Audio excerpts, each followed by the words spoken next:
Hello and welcome.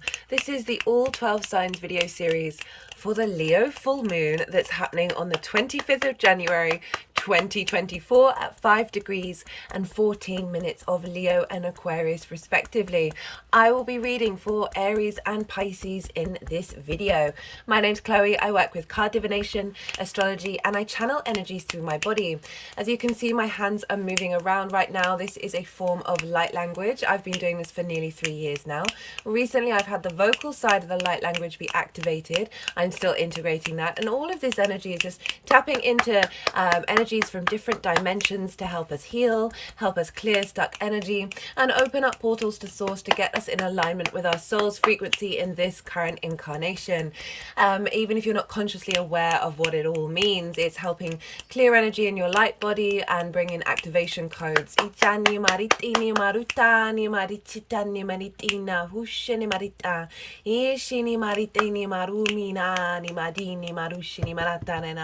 going to be happening throughout the readings. So, as I said, even if you're not consciously aware of what's going on, it's still facilitating integration. For those of you who know your time of birth and your natal chart, I really recommend you look at the sign that falls in the first house. This is your rising sign, your ascendant. All the signs will be as if they are in that house. So the astrology will link in closest to this. However, this does not invalidate you looking at any other part of your chart, perhaps where your sun or your moon are. Just look to those signs. Look to the houses that they're in, the themes of those houses, and apply those themes to the messages that come through, as well as the energy around the moon or the sun or whatever else it is that you're looking at. I hope you enjoy these readings. Blessings of peace and joy to you all. Aries rising. How you doing, Aries? For those of you tapping into the Aries energy and it doesn't fall in your first house, which is your rising sign, look to the house that it does fall in. Look to the themes of that house and apply those themes to the messages that come through. It's as if that Aries energy, with all the connotations of your natal chart, themes of house, astrological points, celestial bodies, have now all moved to the first house. So say Aries for you is in the 6th house. This is how you work health and routines, right? So you may have your sun there, your vision, your clarity, your purpose, your individuality, right? You just apply all of that energy to what's coming up, because the astrology will still link into and the tarot will still link into it, but it will just be with all of that energy rather than as if I'm talking about the first house. For those of you who may not have caught the introduction or some of the previous transits, so I've been channeling physical light language through my body for nearly 3 years, and recently I've had a vocal light language activation. So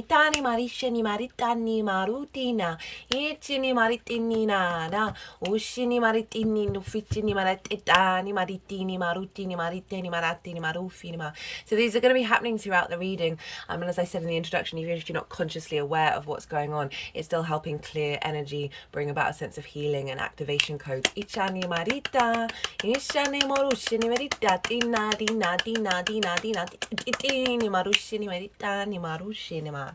Right, so let's talk about this full moon, shall we, Aries? Regardless of whether Aries is your rising sign or not, Aries and Leo, your fellow fire signs, you get along. There is an element of kinship here. And it's forming a trine to your Aries energy, regardless of where that falls in your chart. A trine is an aspect of Jupiter. It brings about elevation, expansion, cohesion, bringing together in order to expand, a sense of knowing, faith, and wisdom, and with that deep confidence that provides this generosity and abundance within your being. Opportunities and luck can come along with a trine. Overall, it's a soft aspect. It's ruled by a benefic. It is harmonious to your nature. So providing a sense of elevation and wisdom with this full moon for that Aries energy.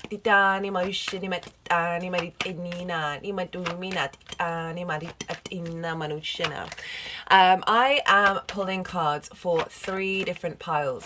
The first pile is the lead up to this full moon.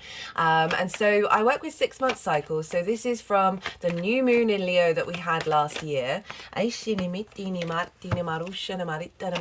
and this is everything that you've kind of been working through over the last 6 months. Now that new moon was square Uranus. Uranus is very liberating, very independent energy. It was conjunct Lilith, who wants to bring in respect, honor, and this element of equality, honoring the individual with the other, rid of hierarchical structures that don't make any sense, and hypocrisy. So it was a very independent moon, that new moon. It was also during the Venus retrograde. So this is a closing up of a part of the cycle of the Venus retrograde, because now we've got the full moon here. And so this is, you've been working through a lot of recalibrations around the heart space. Leo rules the heart. And what does that mean in terms of how you value yourself, what it is that you love, and how you bring harmony into your life. And when we're recalibrating things, difficult things can often come up in order to be transmuted. And it's certainly been the case for the first 4 readings that that's what's been showing up in pile 1. But overall it is, you know, full moons do mark an end of a cycle. Speaking of the full moon, that's going to be the energy of the second pile. The baseline energy for this pile is the collective reading that I've done. That's where I break down the astrology in way more detail. And so it's the narrative in which the celestial bodies are talking to each other at the exact time of the full moon that is going to be imprinted. So I, as I said, I work with 6-month cycles, and for the full moons, it's what energy is being completed and activated, but more what download are we getting during this full moon, this sort of big visibility of our intuition that will then unfold over the next 6 months. So even if you're watching this after the event of the full moon, you're not missing out on the messages, because it is part of a longer term 6-month cycle. I do, if anything comes into my mind about what's happening around the full moon itself, I do say it out loud, but most of the time it is all about the energy activation code that this full moon is bringing in. The third and final pile, let's rewind that. Collective reading, I pulled collective tarot, and that spread that I got for that reading, I haven't had one like it in the way that they laid it out and the symmetry of it all. It really did blow my tiny little mind. And also, you know, talk about major themes that were coming up with all of that. I've got these oracle cards here.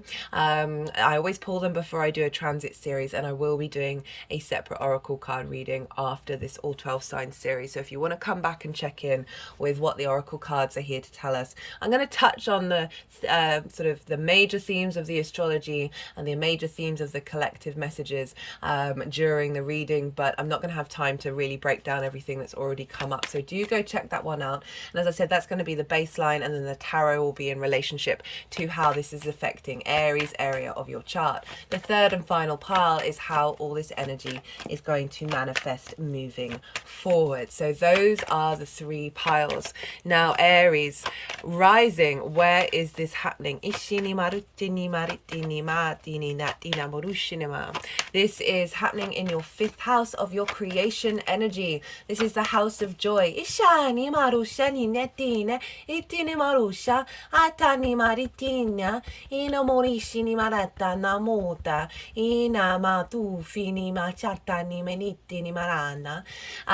so this is your creation energy, and everything I'm going to say after this comes from that creation energy, right?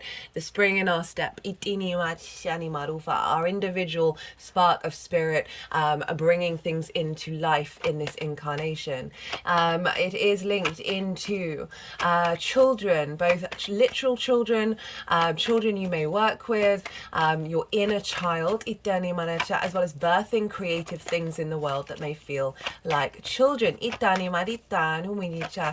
where you get your fun, your amusement, your play, games, as well as your pleasure principle. And this isn't just linked into romance, this is finding pleasure in every moment of the day.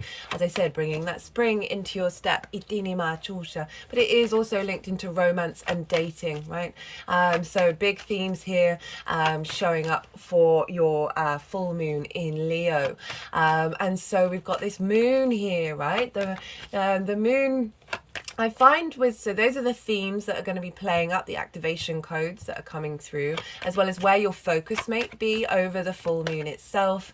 Perhaps doing something fun, getting creative, tapping into your pleasure principle, maybe hanging out with your child, or birthing something into the world, navigating and clearing old wounds around the inner child as well. Now, I see three main themes show up around a full moon. Ishani, maritini, maritani, marusha, tina matenena, ile maricheni minitini, etini marushane matitane, etini marushane ma, etini menina. And so the three main themes I see show up quite often with a full moon is the first one is trigger time, right? So often police stations, hospitals, schools, the collective at large can get really rowdy around a full moon. And this is because the full light of the sun, our conscious mind, our will, our purpose, our animation, the illumination, the visibility, is covering the whole of the moon, which is our unconscious, our emotional body, our intuition, where are our needs being met or not being met, and how do we nourish ourselves and others. And so triggers around these themes can show up of, right, are your needs being met? Are you getting enough nourishment? Are you in balance with your emotional body?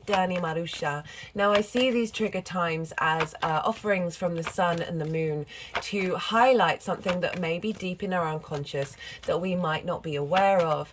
And so it's saying, hey, they're both saying, hey, this is something you need to tend to look at, and to give some love to, do some inner work with, even though it may be very difficult emotions at that time. I've certainly had my own many experiences of this, when you then realize, okay, this is a tool for us in order to then unblock this energy, and then the liberation, the other side of it, is just quite phenomenal.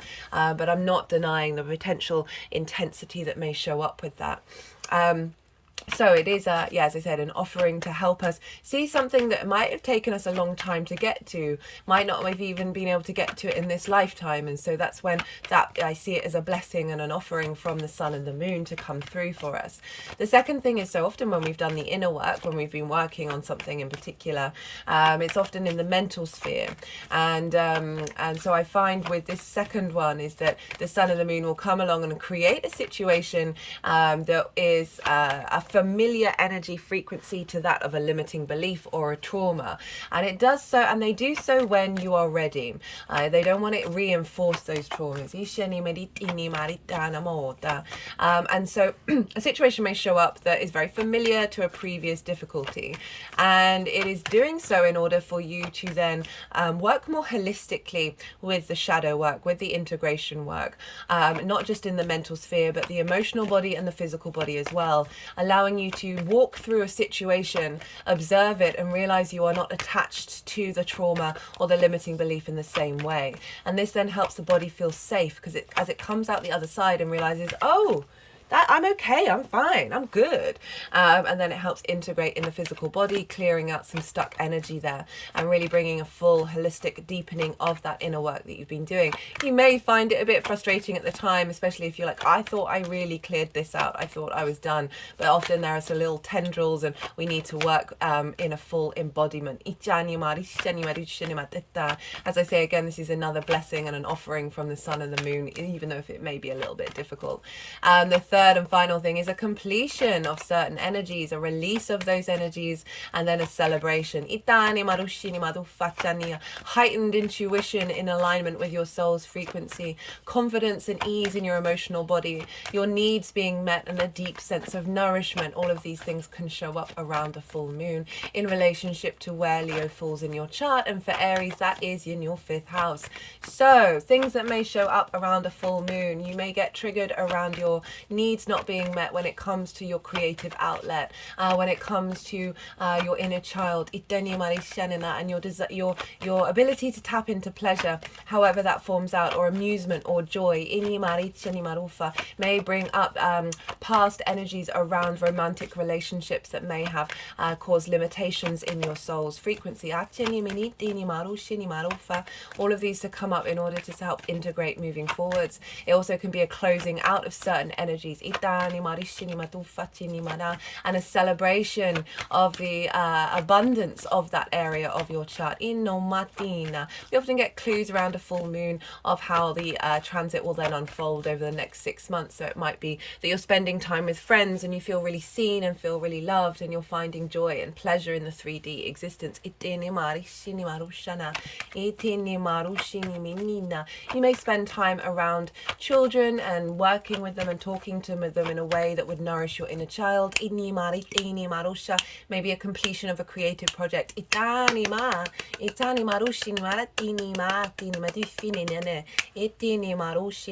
All of this is trining your ascendant, and your ascendant is how you embody your sun or your moon in your actions and your deeds. It is there, the ascendant receives the commands from the sun or the moon, depends if you've got a day or a night chart, of where you're headed, but it's the lens in which the navigator of your ascendant moves through these cosmic waters that is the Aries energy. It's often how other people see you, because they see you through that embodiment of your actions rather than perhaps what's going on behind the scenes. It's your body, it's your character, it's your sense of self, it is your appearance. And so you've got this trine here of this completion energy of understanding your creation energy and then how to embody it. Understanding what joy and pleasure means to you from a higher level. Feeding into your embodiment. An expansion of certain frequencies that is really allowing you to see yourself in a more joyous way. So beautiful moon for you, Aries. There's an intensity here though, more so than most full moons, because this is following the Pluto ingress into Aquarius, which happened four or 5 days before before the full moon itself. I've done a Pluto in Aquarius transit series, so you might want to go check that out, because that is a transit that is taking us up to the beginning of September before Pluto will dip its final toe back into Capricorn and then going back into Aquarius later on in the year. Those readings were phenomenal. I'm generally, my mind keeps getting blown by what keeps coming through and the themes throughout. One thing I did mention in that transit series was, with this Aquarius energy, is to look to Leo. With oppositions, we want to be in balance, and Aquarius has a level of cool, calm and collected, a bit detached, whereas Leo is a very warm, heart-orientated sign. It does rule the heart. So when we make sure that we're in alignment with our heart space, and I definitely feel like that's being activated for you, Aries, we're able to then work with the transformative energy of Pluto. Pluto can bring up a lot of intense, difficult energies, and I feel if they do come up during this full moon, which it is likely, especially given the nature of the oracle reading that's come through, that it is helping transform those very quickly, and find the wisdom within those, transmuting that energy and then bringing in activation codes to help us come into a new pathway when it comes to love. As I said, it's also closing out part of that Venus transit in relationship to the sun and the moon, of being in alignment with our emotional needs and our purpose, feel when we're operating from a heart space, and valuing ourselves with deep love. Now we want to look to where the sun is, and obviously the sun is over in the sign of Aquarius conjunct Pluto, and the sun with full moons often gives us clues about the completion energy of this moon, as well as what's being activated moving forwards. So the sun can bring up clues and facilitate, right? So the sun is in your 11th house of hopes and dreams, friends, groups and alliances, and reaping the benefits from your 10th house, your career, your life purpose. It's the house of good spirits. And so the sun is moving through there, bringing more vision and clarity around your hopes and your dreams, maybe wanting to spend more time with friends, groups and alliances, or your vision being clear when being with them.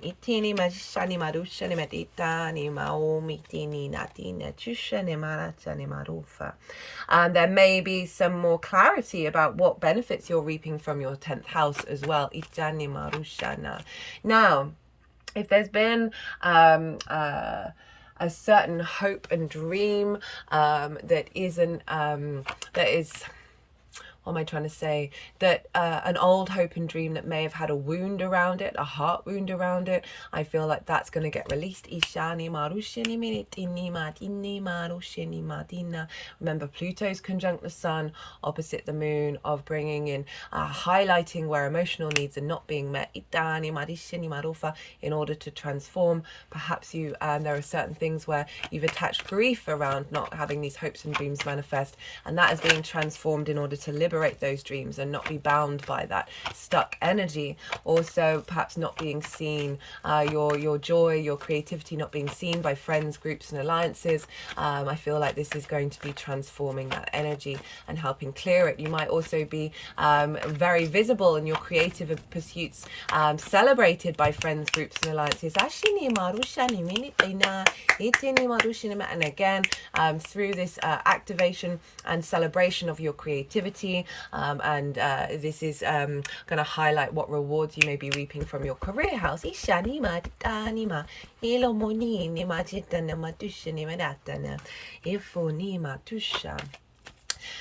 So what else do I want to say? Right, in terms of the astrology, the sun and the moon are only making one aspect outside of the conjunction and opposition to Pluto, but I feel like it's very much enmeshed in this moon,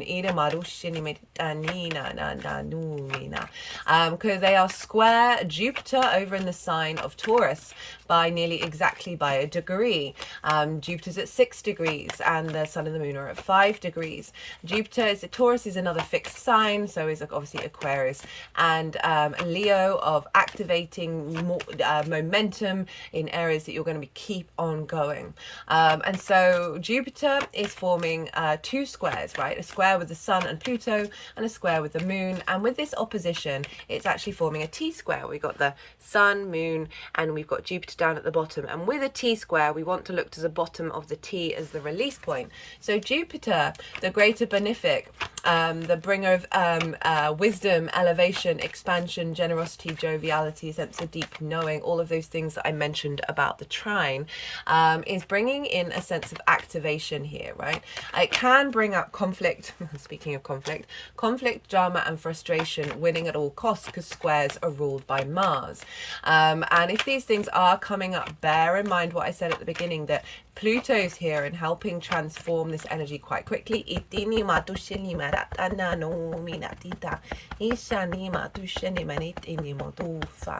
That are blocking you, and this is all in your second house of your resources. How do you value yourself? The skills and tools that you have the skills and tools that you have in order to manifest in the world and bring in regular income, the things that you value. And as I said, how do you value yourself? That is the key thing that then facilitates everything else.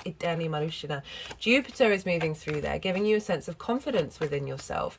May have felt a bit restricted until the lead up to the end of the year, when Jupiter then went direct. And now we've got some more momentum going of Jupiter expanding this area of your life, facilitating deeper wisdom and understanding around the skills and the resources that you have, as well as your understanding of your value, of who you are in the world, and that you are an incredible resource. Now, this is squaring that sun and the moon of the house of joy and the the house of good spirits. So we've got this activation here around your heart space that's then feeding into Jupiter, and Jupiter is creating abundance in your sense of value based off of this. So there really could be a lot of recognition around this full moon, both internally and externally.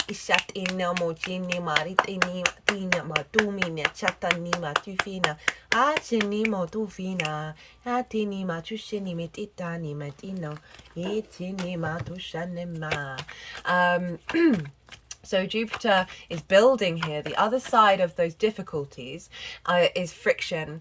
Mars represents motivation, drive, and action, right? So without friction, we wouldn't have atoms bump up against one another, creating this 3D linear time frame dimension that we're very much aware that we're in. And squares are in a hard aspect. They can involve some more action, way more action than a trine or a sextile. And so we're activating a sense of building here,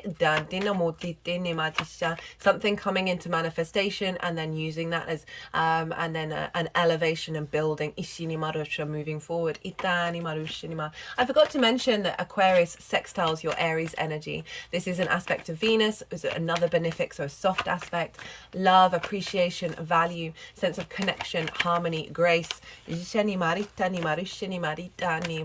and creative energy come through of the Sun, Pluto sextiling your Aries energy. So all a sense of value and appreciation and wisdom feeding into your sense of self, while Jupiter's over there helping manifest a stronger sense of value and activation of a deeper knowing around your skills and your resources, and potentially shifting your value system a little bit, maybe focusing it in for more long-term goals. Now, so that's the major astrology. The Sun and the Moon aren't really making any aspects to any of the other major celestial bodies, which is the first time in a while that we've had something that's quite so clear cut. But we want to look to the rulership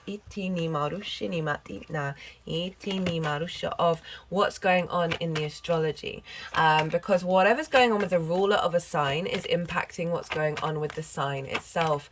And so the Sun rules Leo, and where is the Sun? Well, that's over in Aquarius. So we've got this heavy Aquarius energy. That King of Swords is, I think it's shown up in every reading so far, and it did for 11 out of the 12 readings of Pluto and Aquarius. And this is obviously Aquarian energy, the King of Swords.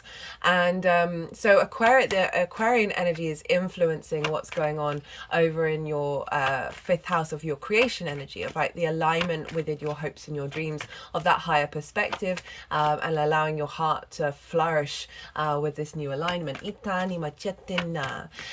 So the Sun is influencing the Moon, and we want to look to who's influencing the Sun. Well, that is Saturn, because Saturn traditionally rules Aquarius, which is what I work with, and Saturn is over in the sign of Pisces, which is in your 12th house. I do apologize. Saturn loves being in the 12th house. I've talked to you a lot about this, Aries. Even though it's potentially a heavier, difficult transit, it is serving you in the long term, no end.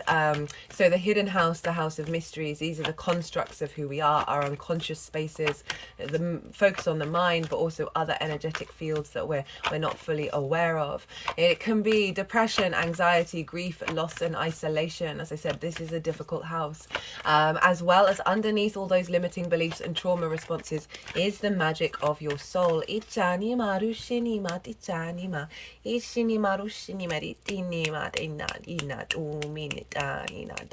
we've got transits in the 12th house, it can be a little bit rocky, you can feel quite intense. Currently got the Moon going through my 12th house, and I had a good cry today about some things that I struggle with, and just called to highlight that these are blocks, these are illusions, even if they do feel very real. My third eye is throbbing a bit now. Saturn can be a difficult transit as well. I've done 3 Saturn in transit series, Pisces series. I must apologize. I still recommend the first one just because I break down the major themes in all the introductions and talk about Saturn in the 12th in more detail in that Aries reading. The second one is the retrograde, and the third and final one is the current one. So you might want to go check that out, as it's moving through quite a phenomenal house, but a heavy house nonetheless. And so Saturn can bring about restrictions and limitations, but it's also about long-term legacy and commitment and authority. I love Saturn. Work with your integrity if you want to work with Saturn at a high vibrational level. Now, the influence of the 12th house is feeding into your 11th. So blockages around hopes and dreams. Restrictions around how you're seen and valued in hopes, dreams, in friends groups and alliances, as well as blockages around reaping the benefits from your 10th house that may have been out of reach, digging deep into your unconscious and your magic, and allowing that magic to flow through and open up new portals of creativity.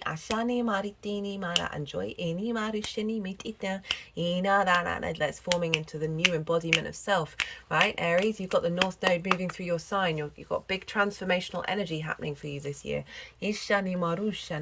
Now, Jupiter traditionally rules Pisces, so we want to look to where Jupiter is. And there we go. So Jupiter is not only affecting this moon by aspect, but also by, oh goodness me, the word has completely disappeared out of my head, by rulership, right? So Jupiter's influencing Saturn, therefore influencing the sun, then the moon. So we talked about the themes of the second house, of how you value yourself, activating skills and resources. So Jupiter's helping bring that into alignment, just generally. That's then feeding into Saturn to help clear out blockages and activate the magic that's pouring into your hopes and your dreams and your ability to find joy in this world, and create and be curious. Now, Taurus is ruled by Venus, so we want to look to where Venus is. Ishana, she's over in the sign of Capricorn, which for you, Aries, is in your 10th house of your career, your life purpose, how the big outside world sees you, your reputation, your visibility. It's also linked into bosses. Venus moving through the 10th brings some ease to this area of your life, and I love it just after Pluto's left. So Venus is clearing up, bringing flow, bringing ease, a sense of value and appreciation, sense of creativity and connection to your life purpose, to your career. You might find a little bit more visibility in terms of what it is that you bring to that area of your life. Find a more deeper connection of how you want to activate it and bring joy into it. So Venus is talking to Jupiter saying, right, we want to be in alignment with the life purpose, these skills and tools and the sense of value, pouring into the 12th house, clearing energy that may have blocked things in the 10th house, as well as your sense of value, back into the 11th with the Sun and Pluto, of getting that transformative vision and clarity in alignment with your creativity and with your joy. Now, Venus, Saturn, so Venus is in a Saturn-ruled sign, so we've got a feedback loop between Venus, Saturn and Jupiter. So energetically, by rulership, they are influencing this moon, but also by aspect. Jupiter and Venus are trying one another. So you've got this support between your life purpose and career, this wisdom, this elevation, and the skills and the resources that you have in order to make regular income, and how you value yourself, which will then help mitigate any lack of value over in the 10th house of how you're seen and your visibility. And both Jupiter and Venus are sextiling Saturn. So we've got a trine and sextiles, supportive, soft aspects to Saturn. Again, that sense of connection, appreciation, value, harmonizing energy. Venus, the goddess of love, is in union with the longer term cycles of wisdom, elevation and maturity and legacy. And so this is a very yang energy, this moon, right? Fire and Aries, yang energy. You are fire, you're a yang rising sign, Aries, as well as sign in general. And this is all about the extrovert, the action, the outward space, the go, go, go, go, go. And what I really love about this moon, especially, is because it might be likely that some difficult things are showing up, that we're really being held by the earth and water, the yin energy, this sense of nourishment, this sense of observation and nuance in strategy that the yin energy can bring in before, and really holding us and giving us a sense of emotional depth and strength in our vessel, Ishinima, for us to then take action with the activation, with the codes that are being activated over the full moon. I love how Venus is involved. She's not aspecting the sun or the moon, but she's still involved in terms of influence, especially off the bat of that new moon in Leo that was linked into the Venus retrograde cycle. She's now in Capricorn, which is this sense of legacy and commitment in the 3D realm, of really grounding down this sense of joy into your physical world. I recommend looking to where your sun and your moon are in your natal chart. The themes of the houses that they're in are going to get activated for you on a personal level. Beyond this general reading. So anything else that I wanted to say? And Venus is squaring your Aries energy. So she's bringing in more manifestation, more activation of your embodiment of self that's in alignment with your life purpose, and then linking back into your heart space. The warmth of your joy. Right, that's pretty much, there's more astrology, but I'm not going to go too into it. Because I want to try and keep these videos. I know I know my videos are quite long, but I do try and be mindful of that. So do go check out that collective reading. I'm going to go consciously quiet. And let the energies move through me. They're still shuffling, so we're going to keep shuffling until all the cards are out. And then the energies will do. We'll be doing some physical and vocal light language, as well as moving the cards around. Then they'll bring the cards back into the 3 piles, and I'll incorporate the tarot. I nearly said Torah. Incorporate the Torah, that might be relevant to some of you, the tarot into the astrology when we come out the other side. I call you to soften your mind as well. Let all that information settle in your unconscious, and then see what intuitive hits come up for you while this is going on.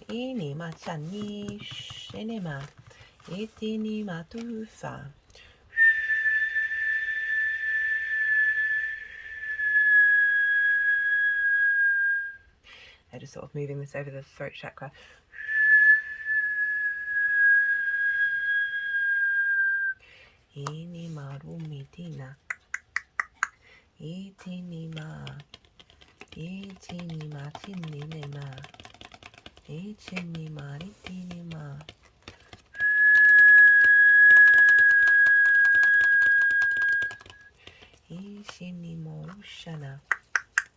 Ishini marushini, etenina, ishini matina, etini maruna, atina, atina, matina, ushanina, etini matufini matshani maruma, chani marushani ma, itana. Itana, itani maruma, itini marishani ma, ishani marushani, itini maritini ma, itini ma.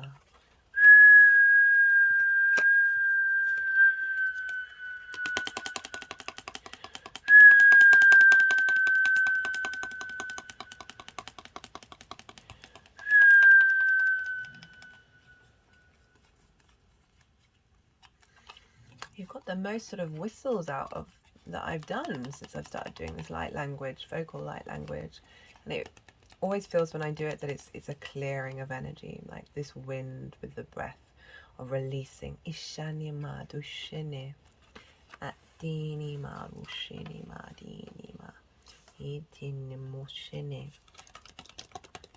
ishana ma dusha, itini ma.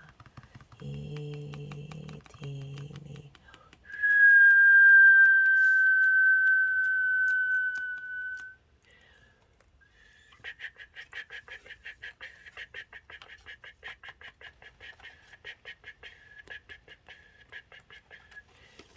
Shatana manuma. Itini. Pari machuni namadina. Itini matata. Ini matini monum. Ishani madina. Ishani madushini matishani. Itini ma.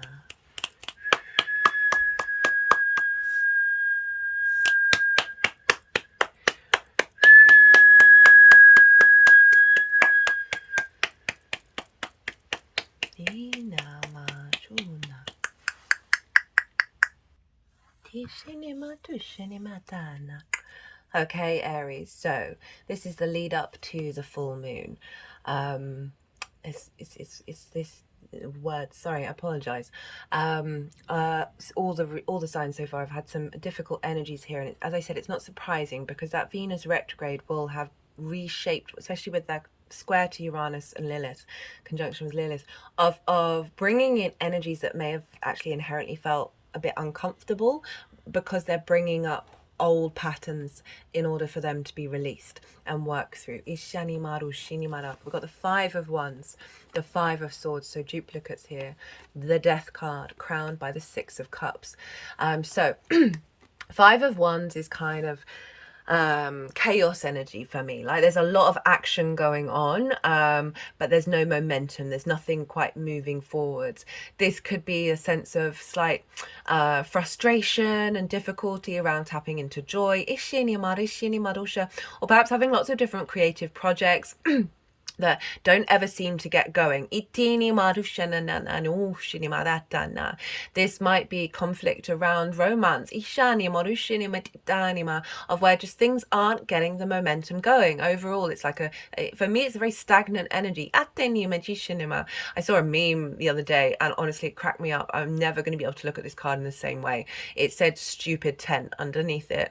And if you think about putting up a tent with all the poles, admittedly more modern tents are not quite the same chore, but there's like the chaos that ensues and of not being able to put up the tent. So it's that kind of element of playful frustration. It's not the end of the world. It's still some conflict energy, some stagnant energy that is also taking up a lot of your time and a lot of your energy resources. This is very draining. Like they're all in a state of trying to one up each other. So there is an element of moving away from comparison to other people when it comes to tapping into your creative energy. Got the Five of Swords as well. Sorry if the cards are shaking, my leg is shaking in relationship to what's being transmuted. Sometimes that happens. With the Five of Swords, for me, this Five of Swords is scarier than the Death card. It's the one card that I'm like, oh, but it's so important. I'm not looking at it negatively. I'm just like, this is the energy that comes off it is. So it's the winning at all costs, but at what cost? The winner and the loser, the sense of competition, the bully and the victim. So losing but winning, but what? This figure is winning the Three of Swords. Three of Swords, very well known card in the tarot, even if people don't know tarot, because there's three swords going through the heart. And this has come up a fair amount for people. And I'm not surprised. The Three of Swords actually showed up with the collective reading, because it doesn't just represent romance, although with the fifth house it very much could do. Blockages around the inner child, love language that we've witnessed that we then go and recreate. The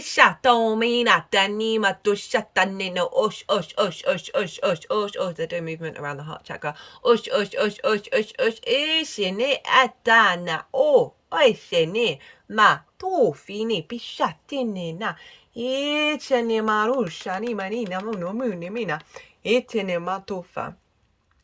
Of sort of, as I said, like dynamics not quite getting where they need to be, being in conflict rather than creation.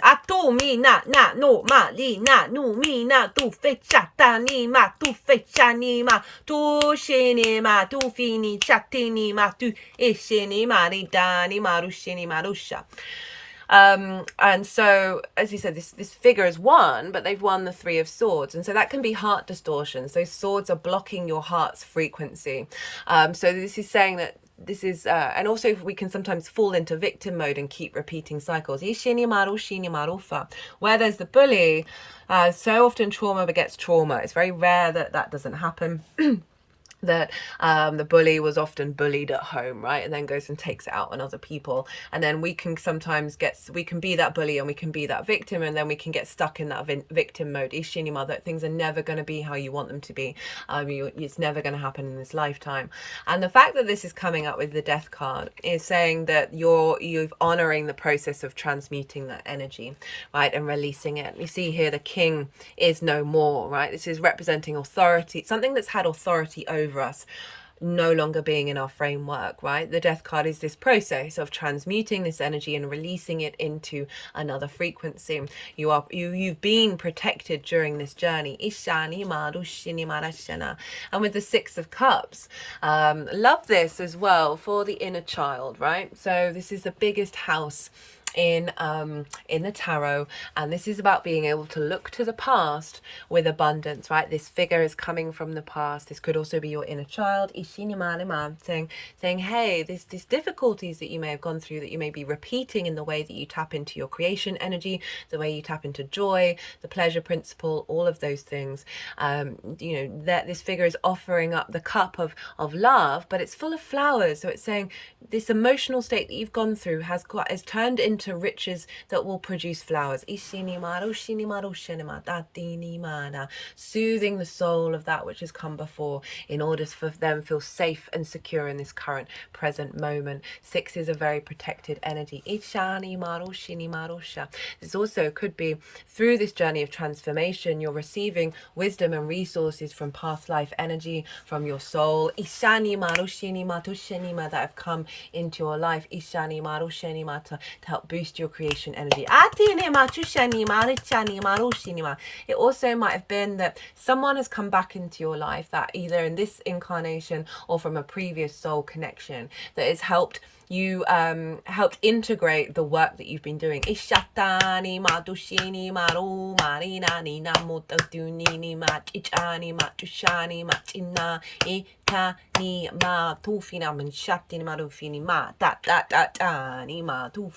But overall, this sense of sweetness that's come out of those fives, right? So there's a moving on from the fives to the six, and I really like that for the lead up to this full moon.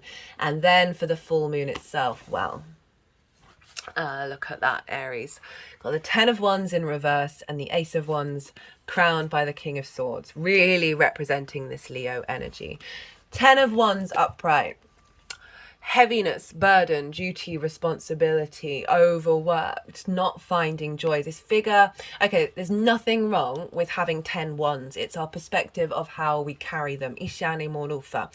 This figure is curved, their back is curved over, hunched over. This card always reminds me to try and sit up straight, which is obviously so many of us are getting like weird spinal curves in relation to phones and stuff like that. But overall, it's this sense of and so much karma stored in the spine. Leo rules the spine. Ichatina, where our Kundalini energy is, and we have a lot of blockages there. It's why a lot of us have back problems. That this figure is so hunched over, it can't even see that it's a beautiful day and that they're nearly home. So it's all about perspective with this card. But it's also honoring the fact that you've carried a lot of weight collectively, whether that's from past lives or experiences that you've gone through, a lot of burdens, a lot of responsibilities, a lot of heaviness. This figure is certainly not able to tap into joy. It's coming up in reverse, and I love that. And interestingly, the 2 5s and then the 10, marking a completement of that energy. So in reverse is a shift of that frequency, right?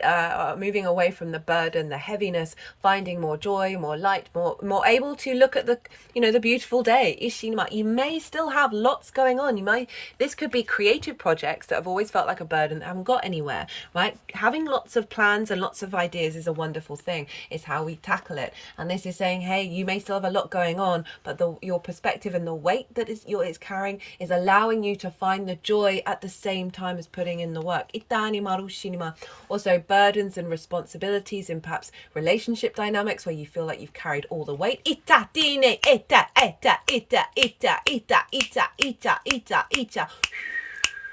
Maybe carrying all the weight of doing a lot of the work for the people you've been in relationships with, around the inner child. Their inner child. Perhaps your inner child had a lot of responsibilities from a very young age. We've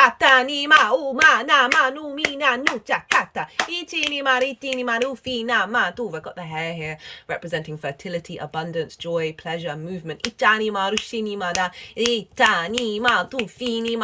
always comes up. I always bring it out into the center during Aries season. Ishana, your Aries at the spring equinox.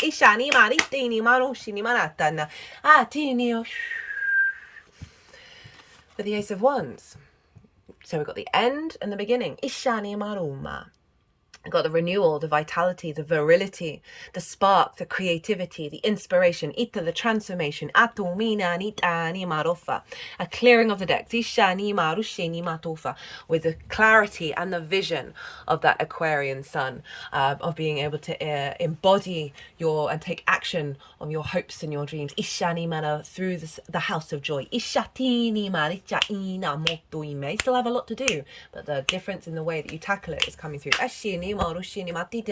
Some of you, and I will mention it, and I very rarely do, just because not everyone's here for love, this might be this activation of a frequency that's bringing in an Aquarius into your life that is helping you tap into your romance. Ishatini marushini matushini marupatatani mano minatinana, from via friends, groups and alliances. Achani maruchini na tini marushini maritani marufinima itini marushino. We link it into the 10th house, Ishana, and the second house of your values, being overworked, right? Being overworked and not appreciated.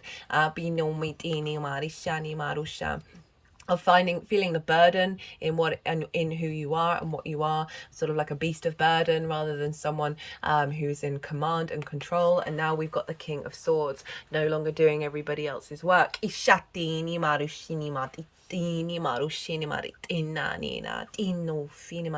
Saturn again, clearing out some difficult energy and shifting your perspective. How this is manifesting moving forwards? Well, we've got the Strength card and the 9 of Pentacles. Strength card is the Leo card, right? So being in harmony with your mammalian, instinctive side, as well as your cognitive higher soul energy through love and kindness. This is representing courage and an activation of that Leo energy. That's what I'm really getting. That rather than through conflict, Ishani Marufa, where we're now moving into an energy that's bringing about love and kindness. The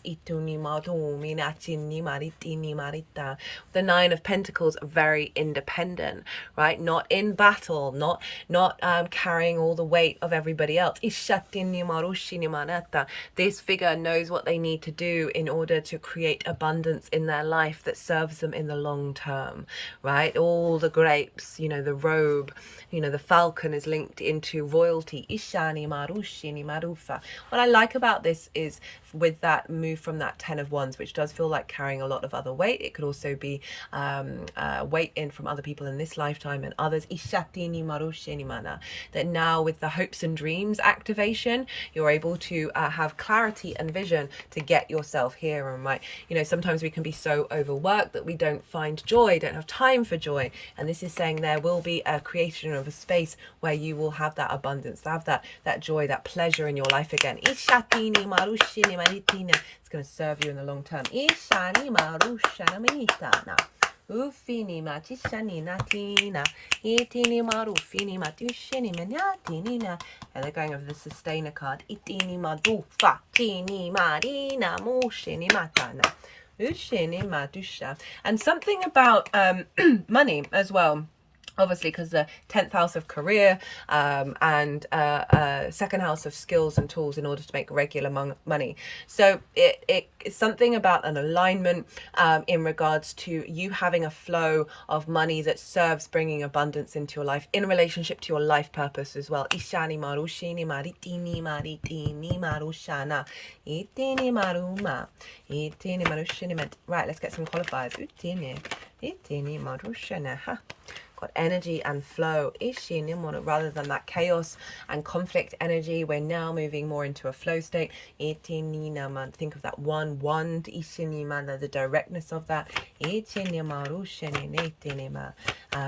Clearer lines in your vessels of creativity.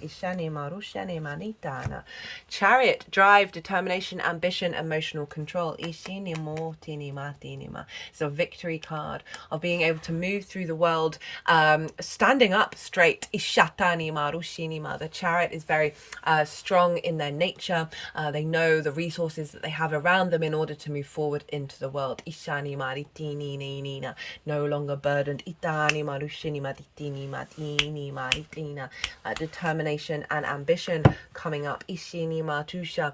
To perhaps tap into more creative joy in terms of your life purpose and career and how you make money. Achana marushini marusha. Now, creativity doesn't just have to be the arts.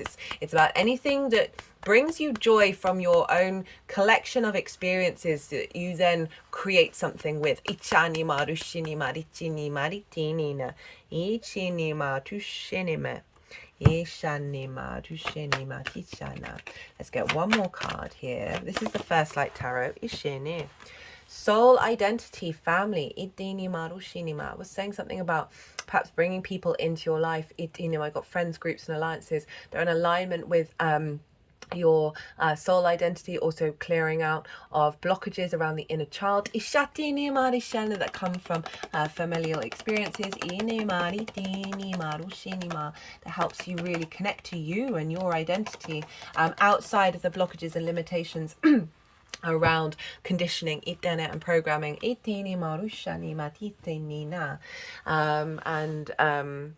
Then I'm just getting a feeling of support coming in as well from friends, groups, and alliances. Pluto's is transforming all of that. That is helping you connect yourself by seeing your soul frequency reflected in others. Ishani maru shinima, that then helps you get an alignment. Itani mari shinima ditini maru shinima. Cut the deck and got parenting. So for some of you, this is about a new relationship with your children, as well as connecting to children and being bringing in the sense of independence and abundance in the way that, and so that love and kindness in the way that you operate. Also, I talked a bit about how perhaps in relationship dynamics, you've been the parent, you've been parenting the inner childs of people, Ishani Marushini Marufa, as well as your inner child having difficulties because of growing up, Ishini Marufa. And whenever this card comes up, it's letting me know that there's a new frequency coming in with this, of you parenting your inner child in a way that is bringing about love, Ishani Marishini Marushinima, and taking you to this space. Utini Marishana, Itini Marusha. Couldn't make it up. Idani Marushinima, Itini Martini Tina. I'm going to leave it at that, Aries, because that's pretty self-explanatory. Really, truly cherish yourself. It doesn't mean that you shouldn't be real with yourself, but cherish the journey and the adventure that you're on. Moving that away from that burden and conflict. See those things as curiosities. It's not about denying emotions, but it's allowing a different perspective to come in of all these experiences. Tend to your inner heart. Do you? It's not about negatively affecting people around you by doing that. It's about creating this independent space, this strength of inner love, that you're going to do the things that serve your journey, and then you'll see other frequencies come in.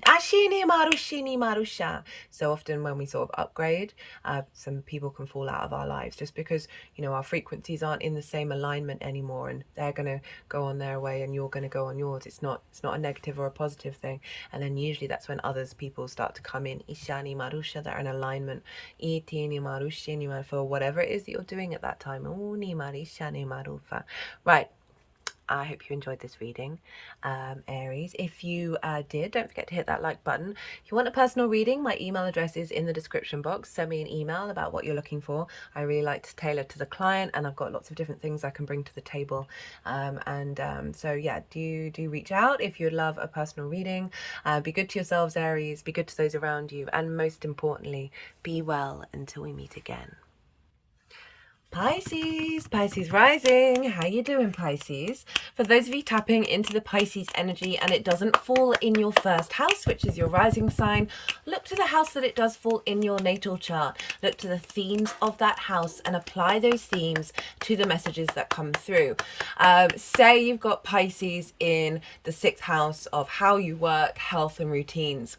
So you've got your sun there, the vision, the clarity, the concentration of your conscious mind. Apply all those themes to the messages that come through. It's as if all of that energy has now moved to the 1st house. So when I talk about other houses in terms of the astrology, it will all still link, but it will link back into the meaning of the Pisces in your natal chart. Right, Pisces, regardless of whether Pisces is your rising sign or not, Pisces and Leo in conjunct one another. And in conjunct is not a traditional aspect. It doesn't have a traditional line of sight. We're working with 6 different energies here, trying to figure each other out. For those of you who haven't caught the introduction or I think the last 3 transit series that I've done, I've channeled physical light language through my body for nearly 3 years now, and recently I've had the vocal light language get activated.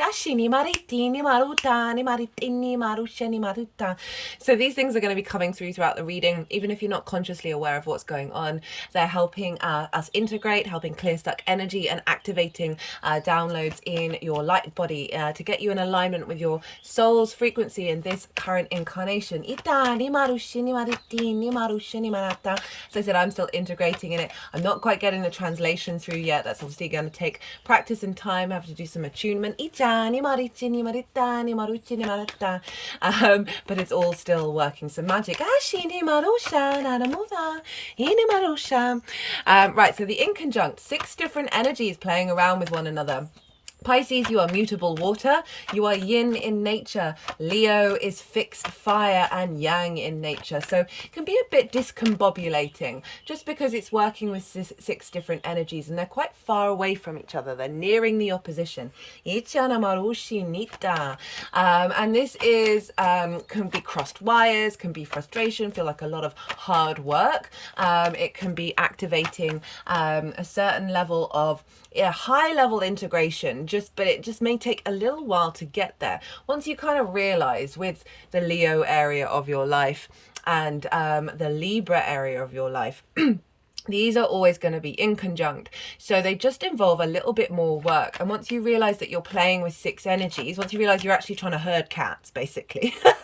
But then once you sort of figure that out and get them all to dance in a way that is serving all of those energies and breaking out of convention, it's a very inventive, innovative energy because you're not, it's not a traditional aspect, okay? So, you know, you're playing with magic here. And there may be some, as I said, miscommunications of the energy. But it is, I love the in conjunct. You can really create magic here.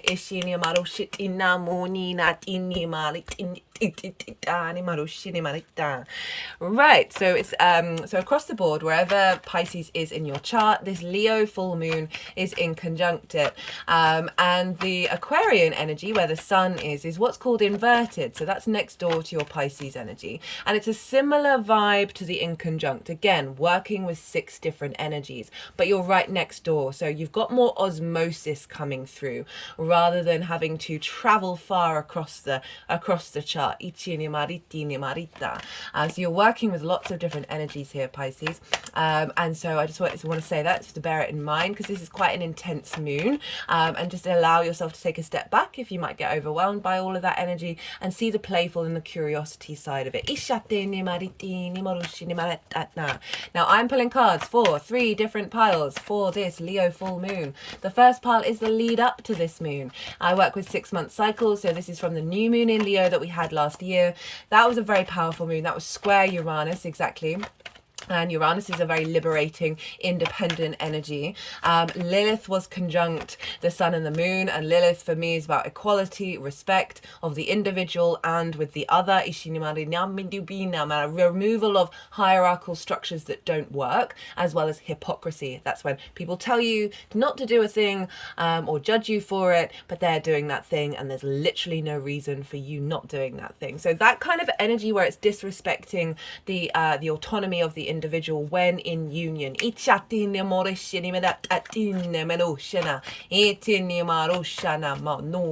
And Venus was retrograde at that time as a new moon, so we were activating new pathways around our connection to the heart space. Leo rules the heart from a Venusian energy. That was a new 8-year cycle for Venus in the sign of Leo, and so this is the full moon, which is sort of ending that cycle, ending that discombobulating energy that we may have gone through, because it would have brought up lots of old cycles and patterns in order for us to step into a new frequency. So this is everything that you've been working on over the last 6 months for a lot of the signs so far. In fact, all of the signs so far. There's been some difficult energy, but energy showing that you've been working with it. Now, the full moon, that's the second pile. This is the energy of the full moon itself. I work with the full moons and new moons in terms of energy downloads that are coming at the time of the full moon, in this case, that will then unfold, that will get activated and then will unfold over the next 6 months to the Leo new moon. This is when we bring this into our actions and our deeds, right? We get a culmination energy, very powerful energy that we're then able to put into force.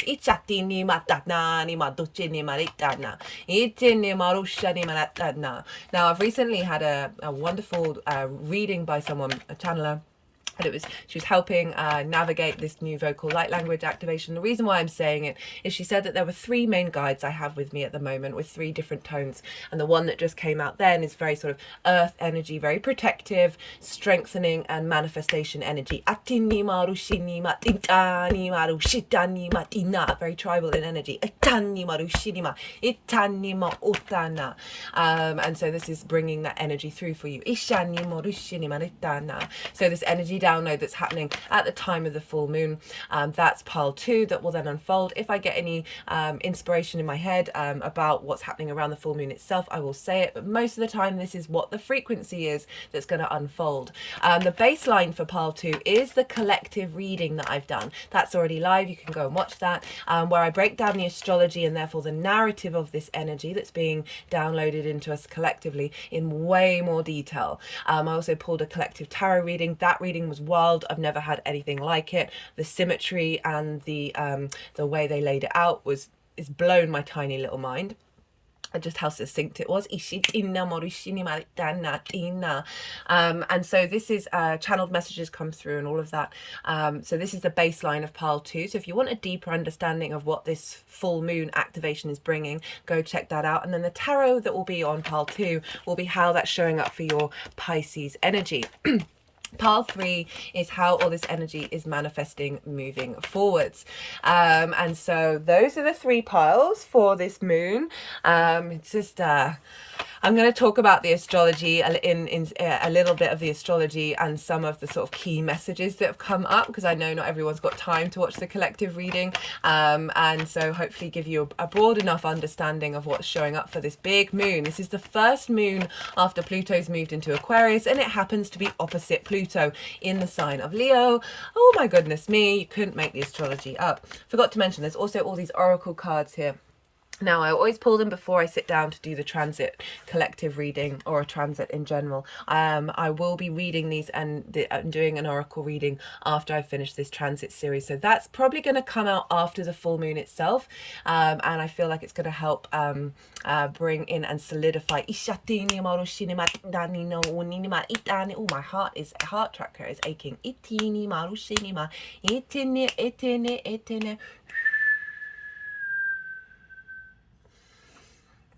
So, right, let's crack on with Pisces rising. Where is this happening for you? This is happening in your 6th house. So it's funny that I said 6th house if you had Pisces in the 6th. And this is how you work, right? The lens in which you figure stuff out and put yourself to work, right? This is how your routines, the things you put into practice on a day-to-day basis. This is your health. Love this for the 6th house. Get to that later.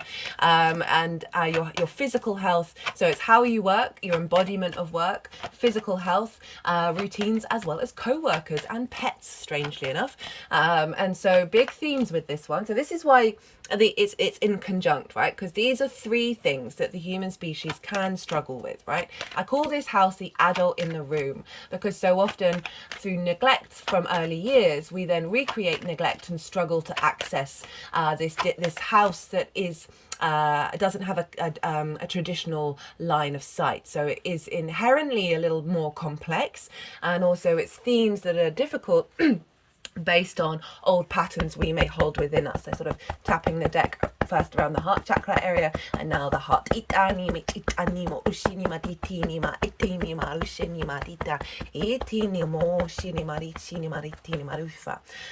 So we've got this full moon here, and I find that full moons there's like 3 main themes that I see show up a lot. If there's any that I haven't mentioned that you notice in your own life, do put it in the comments box. I'd love to hear, it'd be wonderful to find out. So the first one is, and some of these may show up, none of them may show up, right? It doesn't mean that this full moon isn't having a big effect. These are just, always want to lay these out because full moons can be wonderful, but they also can be a bit difficult. Right, so the first thing is trigger time. So police stations, hospitals, schools tend to get really rowdy around a full moon. And why is that? Well, the full light of our conscious will, our purpose, our animation, our vitality of the sun is shining on the unconscious, intuitive, emotional body. Where are needs being met or not being met? How do we nourish ourselves and others? So we can get triggered around a full moon. Other people may get triggered because of what we may be doing that then helps us reflect on how am I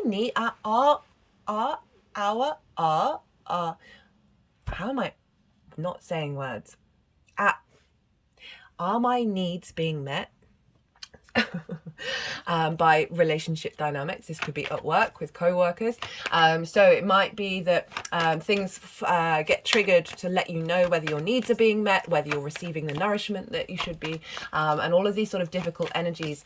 And it can bring up triggers to help draw you inward into your emotional body if there's some discord there, as well as distortions around your intuition. The sun and the moon are bringing an offering to you with this, because they are letting you know they're bringing something to light that is deep in the unconscious space, that you may not come across for the next year, 5 years, this lifetime. And so this is why I always like to phrase it in this way, like it can be a really difficult thing that may show up, but in order to take that step back and go, this is a lesson, this is a blessing, this is an offering, a tool that is helping me figure out, okay, what direction do I need to focus on with the inner work next? And so this is a very lovely thing from the sun and the moon, even if it might be a bit difficult. And so this is then over the next 6 months, this is something that you can start to integrate. It's happened to me loads. I see it all the time. And those who are aware of being able to see it as a tool are able to utilize the energy quicker, rather than taking it deeply personal. It is deeply personal, but the flip switch of, hey, every day's a school day, what are we learning here? So the second thing is, so often when we do the integrative shadow work, the inner work, we can tend to be a very mental space. And what we really need is a holistic understanding of integration, right, of the emotional body, of the physical body. And it makes me so happy that this is becoming more mainstream for the collective, that the universe will come along and will provide a situation that is linked into an energy of trauma or limiting beliefs. We'll do so only when you are ready for it, when it's not going to reinforce those beliefs or trauma responses. And so a situation may show up and you might be really frustrated while it's happening because you're like, I thought I cleared this. I thought this was done already. Come on. And so, but you'll notice that you're not responding in the same way. Like, this allows your physical body to move through a situation and come out the other side and be like, oh, that didn't impact me. And it helps you be aware of the cycle that you've broken in a holistic way. Ishata, and the cycle that you've transformed into a different energy. Adini marushini marushana. Ichini marichani maruchinina. Etene, etene, etene, etene, etene nucha that don't beat that deep 14 machata na moshane ma na ma no ma di na ni do fa chene ma tigna. Etene ma, tapping around the heart chakra now. Etene no sort of breaking up the energy, helping it dissolve. They've taken it up to the throat.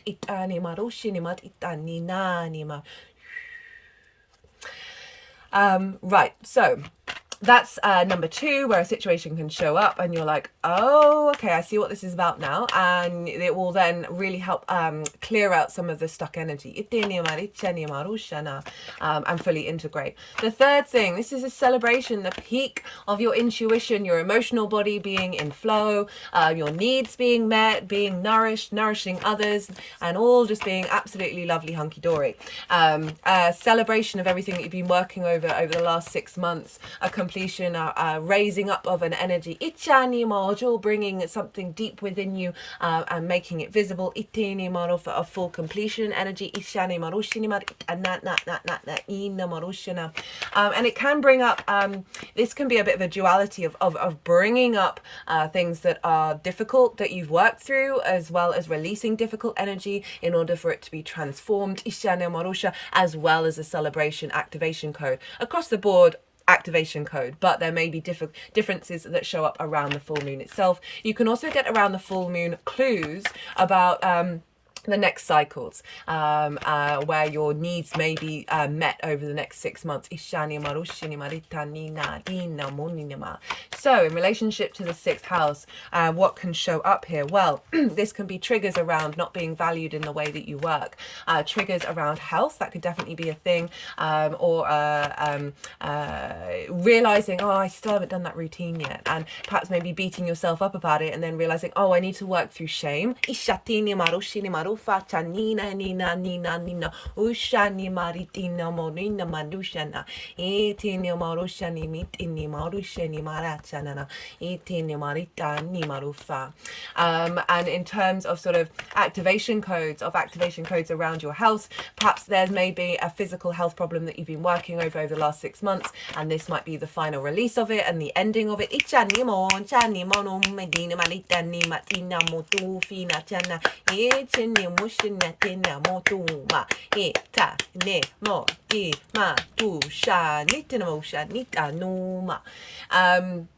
What else? So the way that you work, maybe you've been working on how to embody the way that you work, right? The lens in which you work things out, and is the sign of Leo, very sort of heart orientated, lots of light, lots of vibrancy, sort of very much being able to magnify that light in the way that you work and draw a lot of visibility and attention to it. Ishani maritani marushana. And so there may be a celebration around a work project that you've been working on, or a development of the implementation of skills and tools that you have, 2nd house, in the way that you work, right? This might be just really practicing what you preach. I'm feeling really good about it. This might be downloads coming in about how to utilize a sort of unique ways of connecting to your health and your physical body, as well as new inspired ideas around routines if they may have been a bit stagnant. activation codes and developing and deepening the way that you work.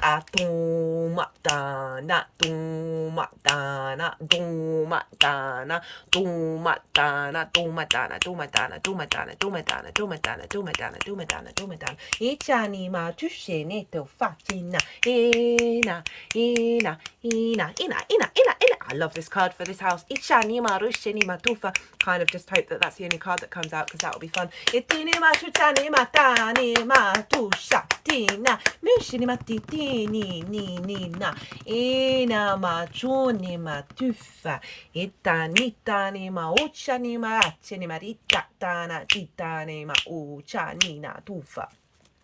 So those are sort of all big themes that can show up with the full moon. Now we want to look a bit more into the astrology, because we're going to get a layered effect of what this full moon is about. And I was just about to speak about the sun being an Aquarius. So the sun is opposite the moon, and so often with a full moon we get clues and hints from the sun about our progress and about where we're headed. Also helping us understand the cycles that we've gone through. The loudest one to me that I've had recently was when this was a 7th and 1st house. It was a 1st house full moon. The sun was in the 7th house of intimate partners, and I had a message from an ex a long time ago. We were together a long time ago. A message from an ex, completely out of the blue. We're friends now, but they messaged. And then didn't really respond to just a quick little conversation. And in the past, that would have really upset me, because it, you know, the lack of value, the lack of worth of like, why are you just dropping in like that? What on earth is that about? And they just disappeared, and I laughed. I found it hilarious, and I felt in my body that the trauma wasn't there anymore. So I'm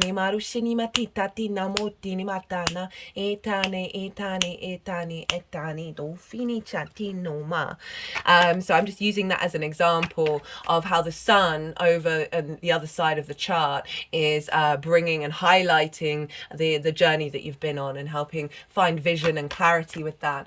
And so this is the first moon with Pluto, okay? And I've done a Pluto in Aquarius series. Go check that out. That's going to take you up to the beginning of September with that transit. Big, beautiful energy, just amazing what was coming through the whole time. And one of the things that I said to everybody in all the signs was, look to the Leo area of your chart in order to rebalance. With oppositions, we always want to bring it into balance and bring it into our flow and harmony. And then, you know, realizing that the Leo full moon is the next moon. So we're getting this real boost from Leo of saying, hey, make sure you work from your heart space. This is the universal truth. Aquarius is very much about universal truths. Operating with integrity through your heart space is bringing those two signs into balance. So the sun and Pluto are in the sign of Aquarius. They are opposite the moon. So the Pluto energy is very transformative, very big and also small energy. It's honoring the cycles of life, death and rebirth, that of creation and destruction, and how they are one in the same. Pluto, so there's in this, I'll say very briefly about these oracle cards. In the lead up to doing this transit, I was tapping into joy, love and laughter, and I thought that would be the biggest theme of the reading, and yes it is, but we have to navigate a certain point in order to get there. There's a lot of heavy energy in this, of deep transformation, of bringing things to the surface, full moons illuminating in the unconscious with Pluto, that is magnetizing and very powerful, of bringing things up from the underworld in order to transform this energy. This is Aquarius. And of all the signs, other than your sign, Pisces, this showed up for the Aquarius, Pluto in Aquarius series. It made sense for your sign, Pisces, for that not to show up yet, but just it's shown up for you here. I'm sorry, I've just gone a bit. My brain is imploding. At the magic in this universe, and it just yeah. Anyway.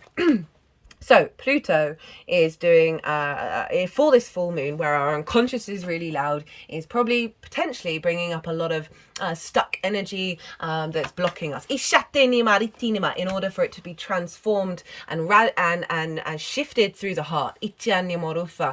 Breaking out of finding more different universal truths when it comes to what love is. What light and vitality is. Leo energy can get distorted when the Leo light isn't seen or valued or loved. And so that's when they're just tapping up, they're like hitting the deck ichanima over the top of the heart chakra and the lymph nodes. Ichanima rushinima itana. That's when the puffed up ego can come out of taking up all the space because you felt like you never had any. Ichanima rushinima nata. So that might be something around co-worker energy or feeling like being distorted in your understanding of your value because you're not tapped into the true heart space. Through lack of self-worth, all of that thing of missing certain key elements. I just feel like there's going to be some key downloads in the way that you work. There's deepening and strengthening the high vibe frequency. That Pluto and the Sun, that you're getting vision and clarity and attention over in the 12th house. Now this is a difficult house. It's a magical house, but it's also difficult. It's the house of mysteries, the hidden house. So it's often linked into anxiety, depression, grief, loss, isolation, behind the scenes, right? The sense of being hidden. Now, this is the sort of unconscious spaces, the constructs of who you are, and deep inside our unconscious can be a lot of trauma responses and limiting beliefs that then cause a lack of a sense of distortion to our connection and our value here on this planet and in the universe. So there can be this is luckily we've had Saturn move through there already, helping clear a lot of the debris to really boost this Pluto transit. Now, it's also very magical. So underneath all of those trauma responses and limiting beliefs is the magic of your soul, right? The occult, the hidden things. And so the sun moving through there is always like a light in the darkness. Your focus is in this area. You have more clarity and vision and understanding, perhaps over limiting beliefs that have blocked your ability to be the adult in the room for yourself. Or if you're fine with that, just then really reinforcing it, and also bringing out the magic of your soul with Pluto, as I said, of like bringing things to the surface in order for a quick fire change.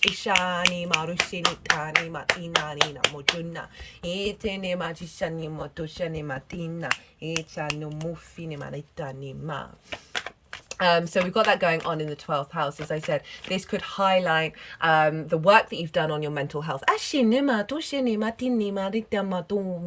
An acceptance of being by yourself and being at peace with that, and actually perhaps finding that you work really well in that environment.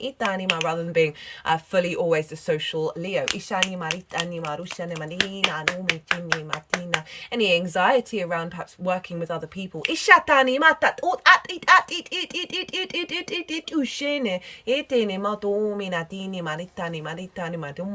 Not self-sacrificing, allowing yourself to be your independent self in that environment, bringing unique ideas from that Aquarian energy, sort of higher perspectives in through your heart, so you embody that through the way you work.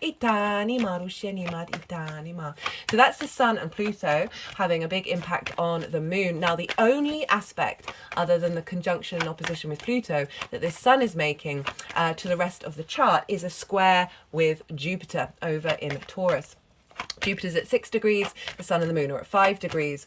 And so this is a big activation manifestation energy. Taurus for you, Pisces, is in your 3rd house of communication, of your environment, of your day-to-day, bringing meaning into your day-to-day, to your local community, and it's the way that the lens in which you express yourself.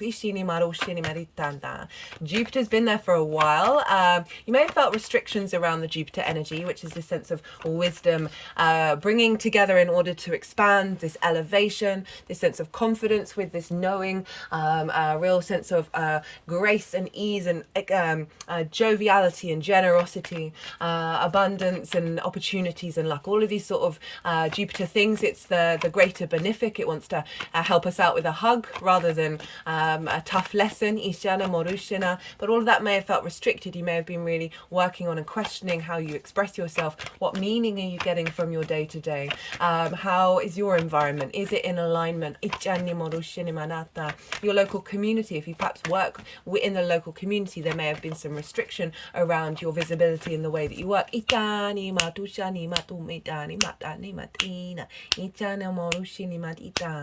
Now Jupiter is direct, has been since the end of the year. This is such a good spread. These are all going to get moved around, by the way, but I'm just sort of setting them up.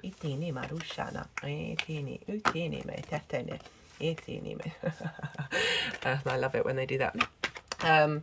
What was I saying? Yes, Jupiter in the third. So Jupiter's been going direct. We're getting more momentum. It's really going to start ramping up. And around the end of April, we're going to have the conjunction with Uranus, which is going to be wild. But right now, we've got the opposition between the Sun and the Moon. And it's forming a T-square with Jupiter. And so Jupiter's down here at the bottom of the T, which is the release point of a T-square. So there's two squares. Squares are an aspect of Mars, can bring about conflict, drama, frustration, and winning at all costs. And I feel whatever does come up in that way, because it's Jupiter, because Jupiter is the release point, we are finding deep wisdom with it. We are learning the depth of why these things are showing up quickly.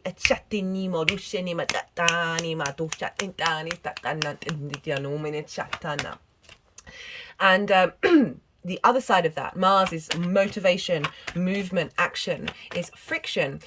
Without friction, we wouldn't have atoms bumping up against one another, creating 3D linear time and space. And so in this 3D reality that we're very consciously aware of. So this is big manifestation energy that we have here with the square. It's a hard aspect, so it often involves a little bit more effort, but effort's not a bad thing. We are building here.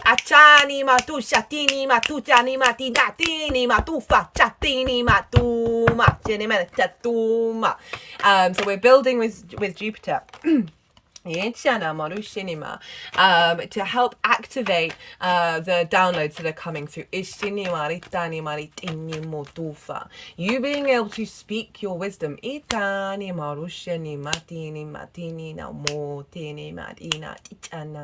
The release point of finding meaning in your day-to-day, that is easing your mind and strengthening your physical body in the way that you work, finding joy.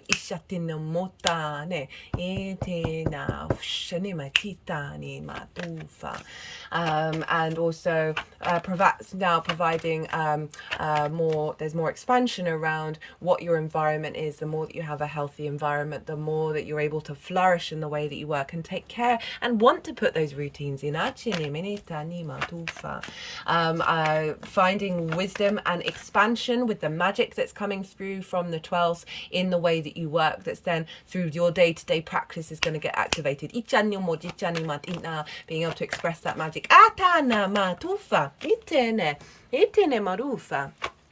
So that is the major aspect that's happening, and it's all in fixed energy, so we're activating something that's going to go the test of time. And now we want to look to the rulership. So whatever's going on with the ruler of a sign is impacting the sign that it rules. The moon is in Leo. So who rules Leo? Well, that's the sun. Where is the sun? That's over in the sign of Aquarius. So we've got a reinforcement of that 12th house energy pouring into how you work, how you take care of yourself, how to be the adult in the room for yourself. And so we've got a lot of magic coming through. And a lot of influence from the unconscious space. Lots of ideas may come through for you while you've got the sun moving through your 12th house. So you might be spending a bit more time by yourself, go into meditation, find some more inspiration, activation codes. And so Aquarius is traditionally ruled by Saturn, and that's what I work with. And Saturn is over in your sign, Pisces. Hello. For those of you who might not have caught any of the Saturn and Pisces transit series, you might want to do that, because Saturn moving through your first house is a powerhouse of a transit. Can be really difficult, but also quite phenomenal. There's three there's three up. They're in their own playlist. They're really easily accessible.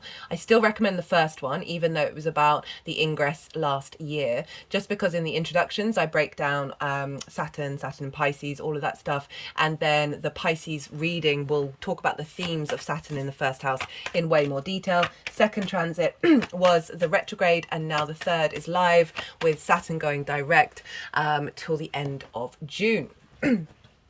Now, Saturn can bring about a sense of maturity to what's coming up here, right? Longevity, commitment, and legacy.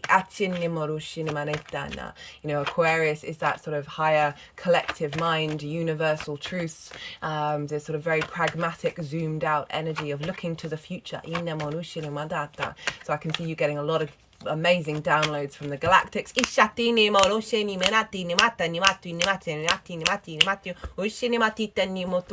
That's facilitated by Saturn being in your first house, right? So your ascendant. This is how you embody your sun or your moon in your actions and your deeds, depending on if you've got a day or a night chart. The ascendant is the navigator that receives action commands from either the sun or the moon, the captain of where to head, but the navigator has its own lens in how it moves through the cosmic waters, and that is you, Pisces. It's your body, it's your appearance, your character, your sense of self, and often how other people see you, because they see that embodiment, right? They see your actions rather than what's going on behind the scenes. Now, Saturn is now influencing your 12th house, and will do for the until February 2026. So you've got this sense of Saturn is helping you tap into your own authority, your own integrity and responsibility to your embodiment of self by walking your talk, right? Step into your own integrity, and that will facilitate Saturn. Your commitment to your legacy of your embodiment that will serve you over the next 30 years is influencing what is being drawn out in the 12th. Both that which brings ease and that which may bring difficulties. All of it is all in order for you to be in alignment. So Saturn is saying, hey, Sun, Pluto, hey, make sure that we're in alignment with the plan that I've got going on here in the first house of making sure that you're basically maturing with that first house transit. And then that's going to feed back into the moon of how you work, being able to commit to being more of the adult, a bit more mature in your world. Or if you're already able to do that, deepen that even more, bring a real sense of legacy into the way that you work, making sure that you are feeding yourself in a way, or taking care of your physical vessel. It's so beautiful. And seeing the impact of that in the way that you embody yourself. Now, Pisces is traditionally ruled by Jupiter, so we're going to go and look to where Jupiter is. Oh, we already mentioned that. That is over in the sign of Taurus. So we have Jupiter not only influencing this sun and moon, big sun and moon, by aspect, by the square, but also by rulership. So Jupiter is influencing Saturn, and Jupiter's over in that third house of how you express yourself, right? Your environment, your local community, the things you do on a regular basis, a sort of day-to-day basis. Doesn't have to be a routine, but just certainly like your day-to-day stuff. Finding meaning in your day-to-day. I love the third house. It's the house of the goddess, right? And so where we bring our big picture philosophies from the ninth into our day-to-day. Jupiter is providing wisdom and support and a sense of expansion in your local community. You might be getting a lot of wisdom from the outside world, or from doing things in your local community that is helping activate a deeper understanding of self. You may get some download codes from people maybe taking a class or something, that's then facilitating this expansion of the way that you express yourself. So they were doing some heart, throat chakra work earlier, of communication with Jupiter, of getting in alignment. Speak your truth. Ishani marushini marita, from your heart with integrity. Dini marushini manata. And so that Jupiter is influencing Saturn, is saying, right, okay, so we're bringing in codes around communication and how you engage with that, and that can be absolutely anything. And so that's then through your body, through your embodiment of self, of picking up on more synchronicities by witnessing and watching what you're doing. Ishanima, Rishinima, and the development of self. Ishina, that's in alignment with your truth. Ashinima, Tufinima, Tatana. Ishinima, Tushinima, Tinima, Rushinima, Tatatina, Matufa. That's then feeding into the 12th. So any distortions around communication that may be being held back by limiting beliefs in your 12th house are going to be cleared of the magic of your soul being accessed by in your day-to-day. Now Jupiter is in Taurus, ruled by Venus, so we want to look to where Venus is, and Venus is over in your 11th house of hopes and dreams, friends, groups and alliances, and reaping the benefits of your 10th house. She's in Capricorn, she's just moved in there today, and so she's influencing Jupiter by rulership, getting your hopes and dreams and your flow in friends, groups and alliances in alignment with this new expansion of sharing your wisdom in the way that you communicate, and then your embodiment of self that is then giving you confidence and releasing old and transforming old traumas and limiting beliefs in the 12th house, while activating magic in alignment with these hopes and dreams that's feeding into the way that you work. And take care of yourself, because perhaps you're more on an unconscious level aware of where you're headed with your hopes and your dreams and the steps you need to take in order to manifest them. Now, whereas Jupiter was impacting by aspect and rulership, Venus is impacting Jupiter by rulership and by aspect as well. She's trine Jupiter at the time of this full moon. So the two benefics are in harmonious aspect with one another. Venus bringing a sense of love, appreciation and value to you, and perhaps being seen and witnessed in friends, groups and alliances from a beautiful way. Reaping the benefits from your 10th house as well. There may be a sense of money coming in, or a sense of value and appreciation for what you're doing in regards to your life purpose and your career. And so this is providing wisdom and elevation, a sense of expansion and opportunities coming through, that's feeding into Jupiter, of really helping you with this sense of feeling good in the 11th house. It's the house of good spirits. This is helping bring in an ease and a flow with an understanding of how to express yourself, right? So the feedback loop of recognition. And Venus and Jupiter are sextiling Saturn, both respectively, and they're forming a beautiful, can't remember what kind of triangle it is. So a longer base and then sort of low down, sort of like that. So that's the trine, and this is the sextile. And it's a very harmonious aspect. So the rulership energies are in beautiful alignment with one another. Venus and Saturn of creating a sense of value and appreciation of the embodiment of self. And how other people see you.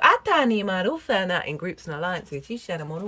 And all of this is being downloaded into this full moon, of getting this sense of embodiment and visibility in alignment with the way that you work. Now this moon is a very yang energy, fire and air are yang, the extrovert, the go, all the stimulation, all the action, right, that we're getting downloads of what action to take.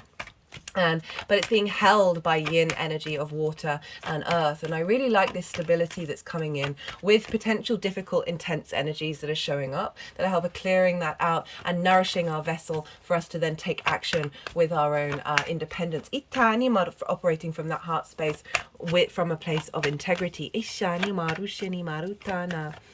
Right, so this is there's more that I can say, but this is sort of the summary that I wanted to give for these all 12 signs readings. If you want to check out where your sun and your moon are in your natal chart, look to the houses that they're in and the themes of those houses.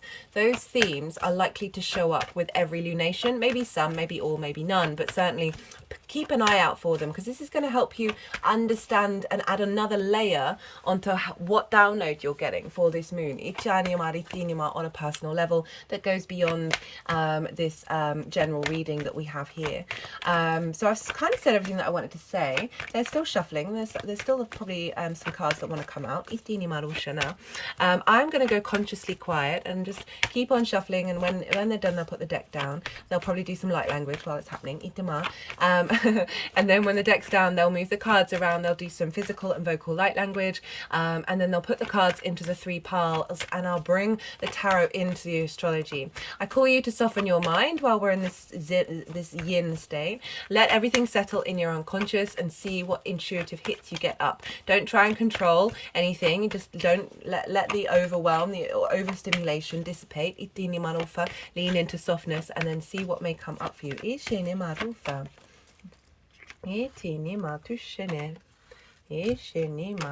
madushene ma ufini ma tishane ufani ma usheni maritini mufina etini ma tishane ma etina dushene etusheni marisheni maritini matina etini marusheni matana atil monone machani matusheni tina nina motufina etini marusheni ma etinu fini matina ushana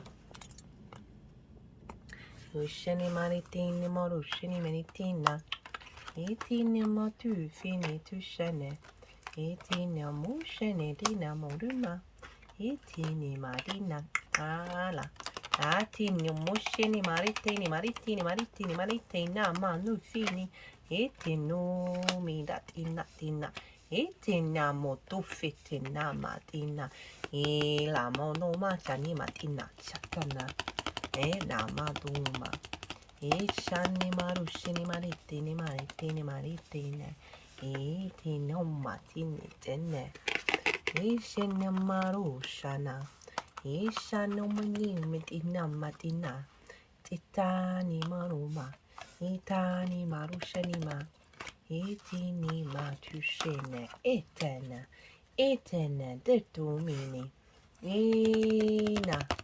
ene noma etini noshene matitana ila mano ina lemoni matishene matina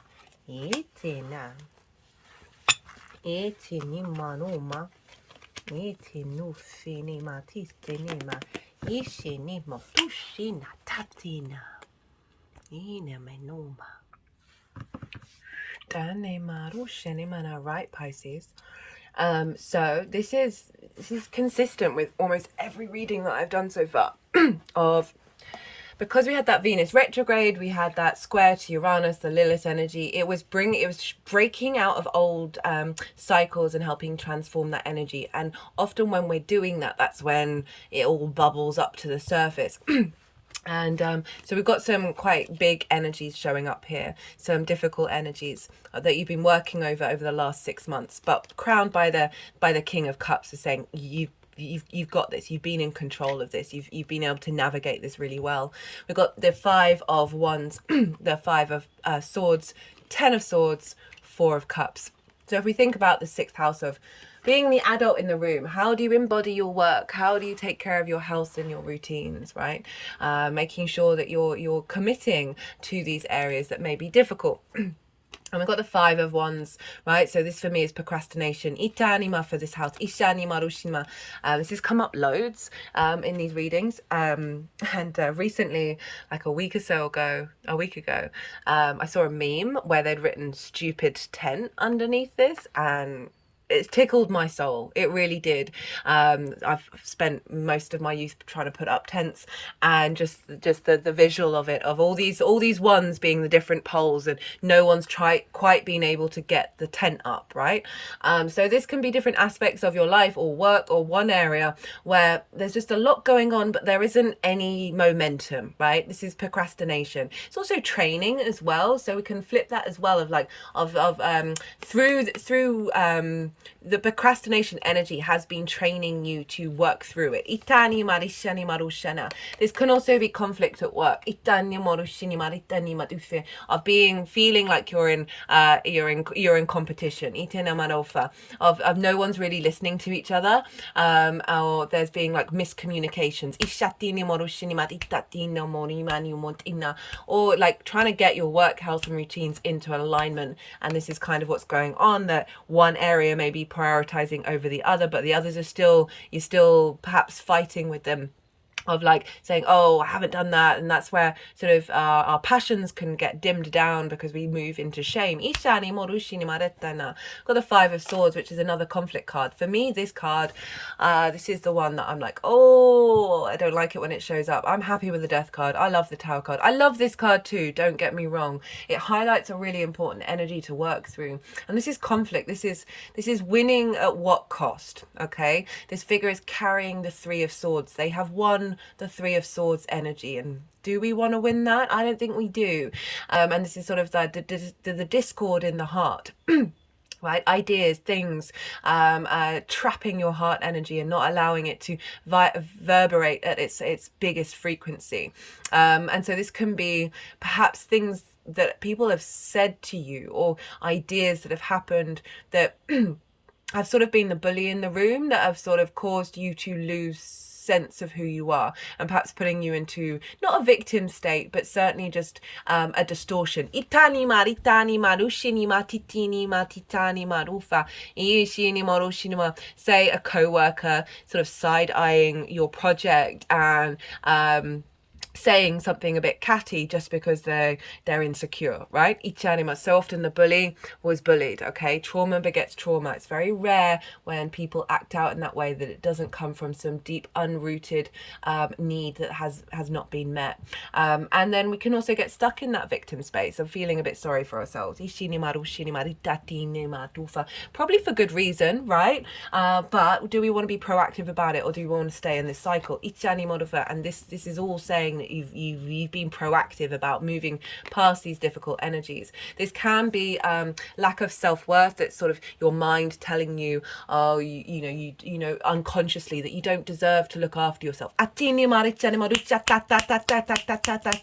I said, it's the adult in the room. So often when we face neglect, we recreate that in the sixth house.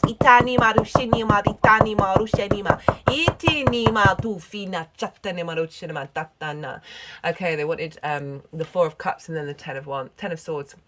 Four of Cups is feeling out of flow, feeling heavy, feeling melancholy, feeling depressed, and there's a stagnation in the body, right? So, you know, dealing with this conflict, it can then also, so these things may not have come up very loudly, but the sensations of them and the patterns may have come up in order for you to observe. They also may have kicked off in various ways that then help you observe them. So this Four of Cups is sort of feeling separate from flow, the feeling from how you embody work, your health and your routines, but potentially being quite stagnant because there's a lot of conflict here, and that can immobilize us. Just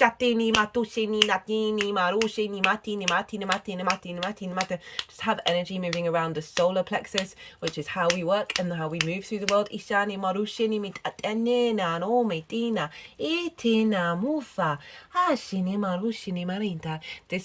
tone is one of healing and attunement. Moving around the throat chakra and the solar plexus.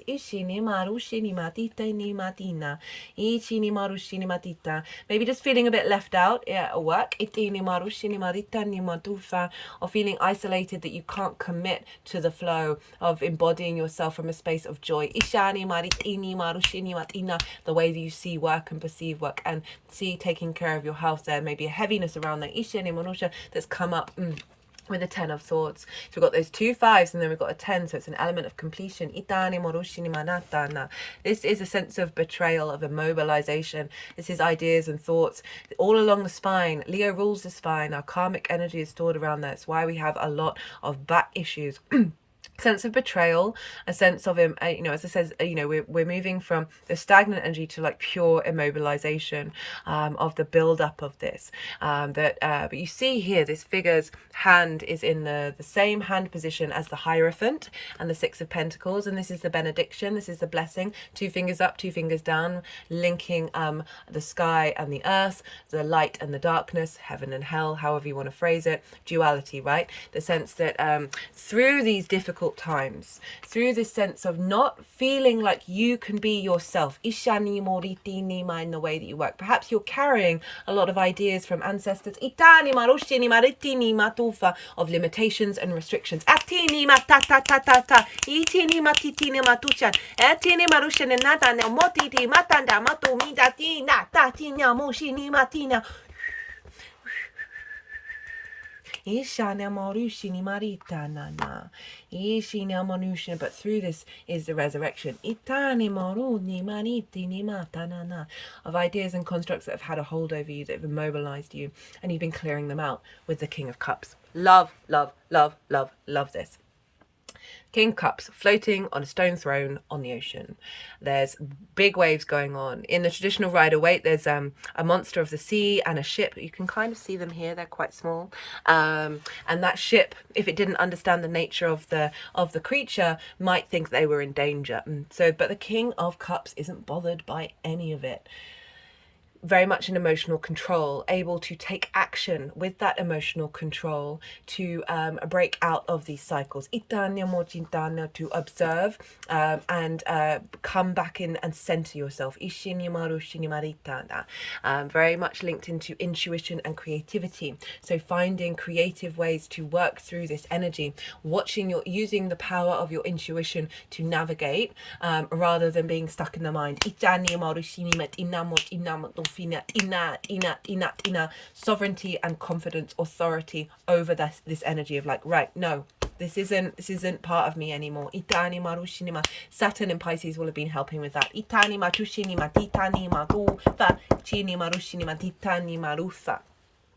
Love it, love it, love it, love it. Oh, we've got a lot of cards here. So for how this energy is this is for the full moon itself, the download that's coming at the full moon. We've got the Hermit, the King of Swords, the Fool, and then what I feel is sort of an activation of that is the Knight of Pentacles, Knight of Wands, Nine of Cups. Really, really love this for the 6th house. So how you embody your work, how you take care of your health and routines. We've got an activation of the Hermit in reverse, and what I thought immediately with that was no longer this internal wisdom, right? You've gone inward, right? You've done this journey of figuring, okay, what am I bringing to the table? How do I want to embody myself?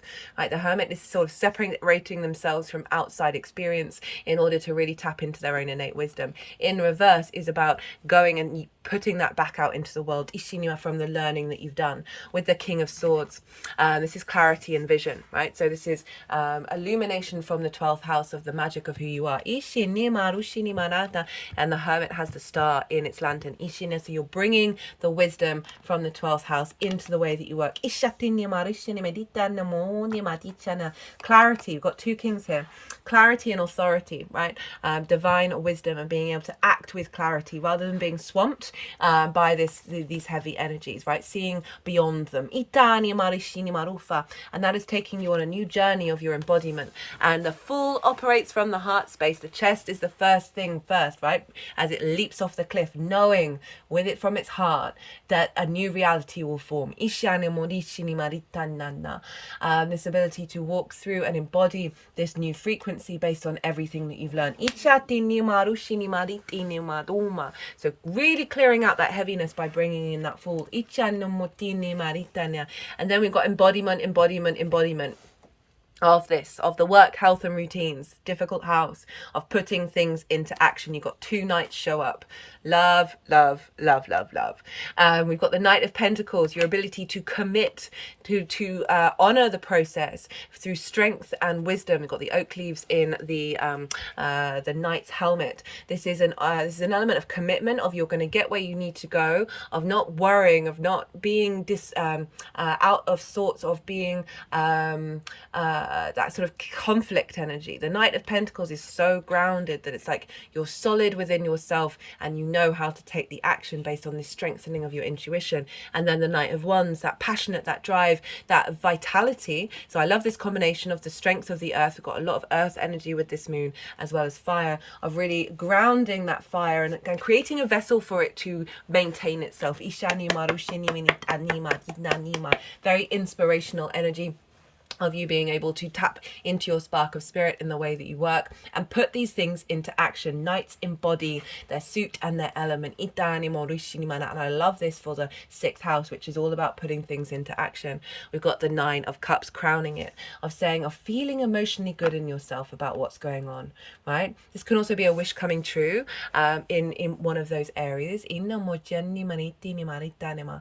Jupiter is over there squaring everybody, helping activate codes in your the way that you express yourself.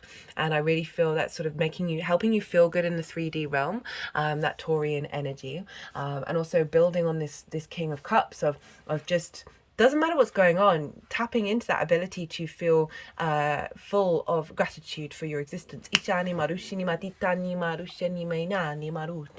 Really positive card. Oh, hello. So there's the 9 of Pentacles showing up. Now, I'll let you know. I mean, you probably know what this card's about, but this is one of the most independent cards in the deck. This figure knows the actions that they need to take that serve them in the long term, that bring abundance and ease, and earthly pleasure. And that doesn't just have to be like buying loads of stuff. I mean, for most people, you know, actually connecting to ourselves and figuring out what brings us joy that's outside of consuming brings more pleasure than the act of the dopamine hit we get from the consumerism. This is about long-term energy. This is Venus in Virgo. So we've got some Virgo energy showing up here. Virgo for you is over in your 7th house of one-to-one relationships. This can be source energy as well, so bringing the influence of source into the way that you work. However that looks for you. But overall, work, health and routines of you not self-sacrificing for others, of you making sure that you're prioritizing your needs. Full moon in Leo, like making sure you nourish yourself. This is how this is unfolding with the Star card. Which is the Aquarian card, and this is about you being your authentic self, having gone through some deep healing. She's unclothed, right? She is free of masks. These are both very independent energy, able to tap into the galactic and earth energy combined, able to hope and dream again. Venus over there in your 11th house of hopes and dreams. So something, you know, with the 9 of Cups and with these 2 9s, actually 2 9s, 2 5s, when we get duplicates, it's always about balancing out, that there's an element of something that you've desired in your soul is coming to fruition, or at least coming to a certain layer in its evolutionary path.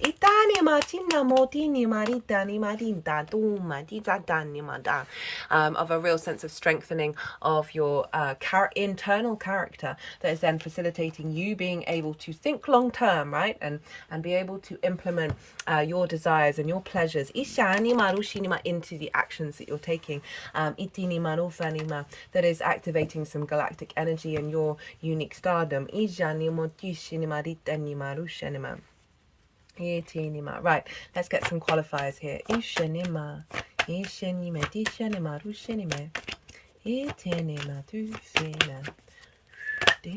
Nope, too many. Attraction, manifestation, that's everything that I was just sort of saying there. This is helping activate and unfold into something really grounded and high vibrational frequency of the star. Cut the deck and got judgment, results, decisions, outlook, finality. That there's through going through this difficult cycle, you're now activating this sort of a new with that fall, a new beginning. That's an alignment with your magic of the star that is going to start producing results, because you're not, as I said, Leo can often spend its whole time also shining the light on everybody else and forgetting its own light as well. It can be really out of balance there, and I'm just feeling like this is all coming Just got healing, service to others, just as I was saying, like giving. It's a wonderful skill of Leo, but making sure you're in alignment and not draining yourself. You embodying yourself and finding joy in the way that you work, and love in the way that you work will be of service to others just generally, because you're putting that frequency out there. So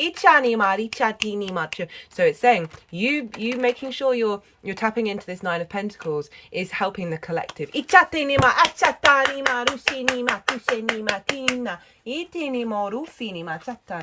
Right, let's get some final qualifiers for you, Pisces.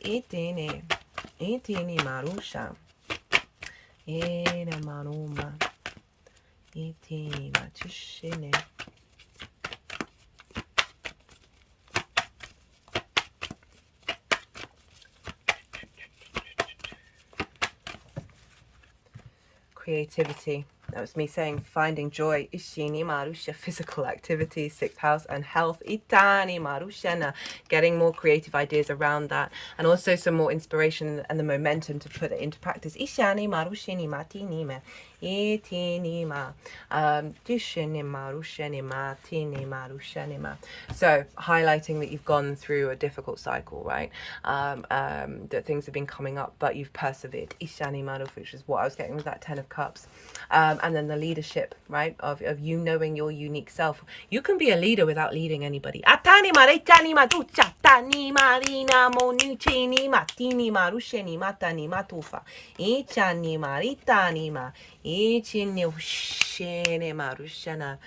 It also might be that you have a new you're seen with more leadership, right? So that visibility of from others. Now I'm gonna leave it at that, Pisces. I feel like that was quite a succinct message. If you like this video, don't forget to hit the like button. If you want a personal reading, my email is in the description box. Do send me an email. I love to tailor to the client. There's all sorts of things we can bring into it. Love to have a chat beforehand, and then we'll figure something out. Be good to yourselves, Pisces. Be good to those around you, and most importantly, be well until we meet again.